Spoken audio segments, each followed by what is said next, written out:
எண்ணும் எழுத்தும்.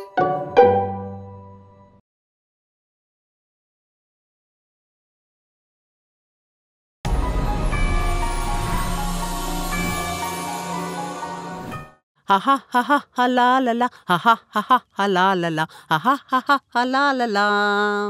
வணக்கம் நண்பரே. என்ன அப்படி பார்க்குறீங்க? நான் தான் உங்கள் கற்றல் பேழை. வழக்கமாக ஏதாவது கற்றல் விளைவை நோக்கமாக கொண்டு ஒரு செயல்பாட்டை உருவாக்குவோம். அதை குழந்தைங்க கிட்ட செயல்படுத்துவோம். கற்றல் அடைவு பெறாத குழந்தைகளுக்கு வேறு சில பயிற்சிகளை கொடுக்கவோ அல்லது மீண்டும் கற்பிக்கவோ செய்வோம் இல்லையா? ஆனால் ஒரு செயல்பாட்டை செய்யும்போது உங்களுக்குள்ளே இருக்கிற ஆராய்ச்சியாளரை வெளியே கொண்டு வரதுக்கு தான் நான் உருவாக்கப்பட்டிருக்கேன். ஒரு குறிப்பிட்ட கற்றல் விளைவை நோக்கி நகரக்கூடிய செயல்பாட்டை வகுப்பறையில் செயல்படுத்த எப்படியெல்லாம் திட்டமிடலாம்?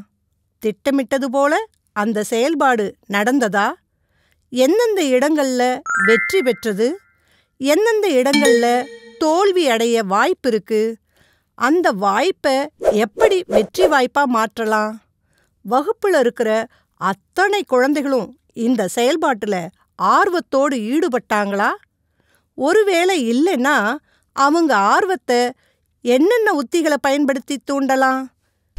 இவை போன்றவற்றை நீங்கள் உற்று நோக்கவும் ஆய்வு பண்ணவும் போறீங்க. அதற்கான வழிகாட்டலை தான் நான் தரப்போகிறேன். இப்போ சொல்லுங்க, நீங்கள் ஆராய்ச்சி பண்ணுறதுக்கு நான் உங்களுக்கு உதவுறேன் தானே?